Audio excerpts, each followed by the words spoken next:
What makes a warm home?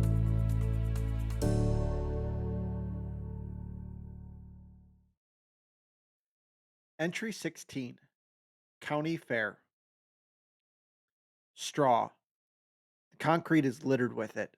Golden brown fragments dragged out onto the sidewalk by passerby. I notice a piece sticking to my shoe and kick my foot around to loosen it.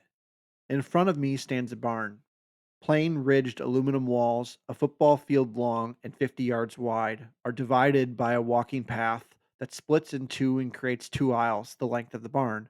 The plain concrete floor is in some places covered in straw and in others covered in sawdust and wood chips. Along both sides of each aisle are animal pens. Along the right aisle are larger pens containing full grown heads of cattle and milk cows.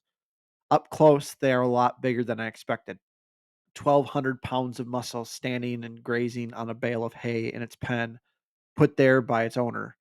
I reach out a hand and feel the cow. The soft but tough hair mats down in one direction. As I rub its neck, the cow lets out a low moo of appreciation that sounds more like a loud groan than the playful sound we envisioned growing up singing Old MacDonald.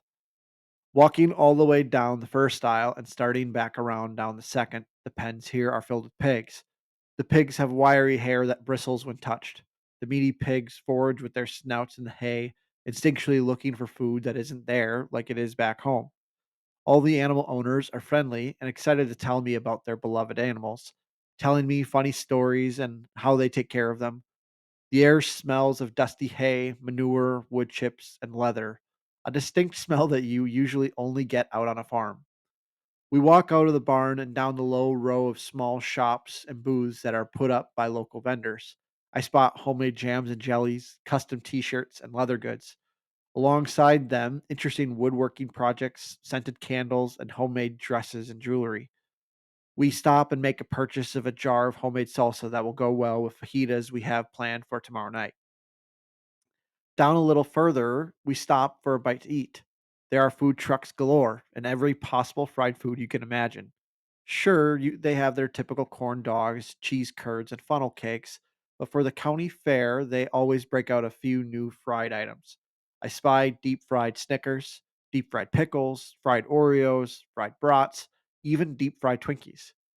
As much as I want to try all the exotic deep fried food, I settle for a classic corn dog.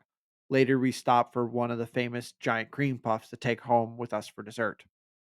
After dinner, we walk on over to the most fun area of the fair. Here are the rides: a small, portable, bright orange and green coaster that gets set up every year, the scrambler, a Ferris wheel, a merry-go-round for the little kids, and the zipper. Rides that spin and rock and turn and get you dizzy, as well as ones that get your adrenaline flowing.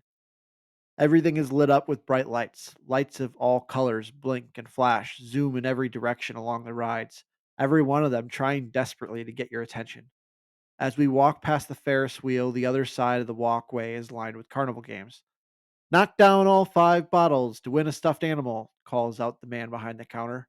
I spot ring toss, games of skill, and an old fashioned high striker with a line of young men eager to show off their strength to their girlfriends by ringing the bell at the top with the hammer. In the background, each ride's music is playing, and I can hear the chatter from the crowd, as well as the distant sound of guitars being played over a sound system in the show venue on the other side of the fair. I can hear screams of fairgoers on rides as the roller coaster goes down its biggest drop.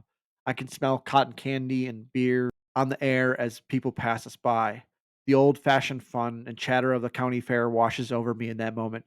Sometimes the best fun isn't the newest video game or movie, and it isn't shopping at a high end store. Sometimes the best fun that can be had is the time spent with family and friends, walking around and taking in the sights and smells at the local county fair. Creating your warm home, visit etsy.com/shop/warm home candles co. If you enjoy this audio journal, I would appreciate it if you hit subscribe or left a review. I will be publishing a new audio journal every week on Wednesday at noon on YouTube and Spotify. You can also find Warm Home brands and candles on Facebook and Instagram. And lastly, remember, a warm home isn't about the things in your home, but about the people who live there and the grace and peace God gives them every day. Thanks for listening.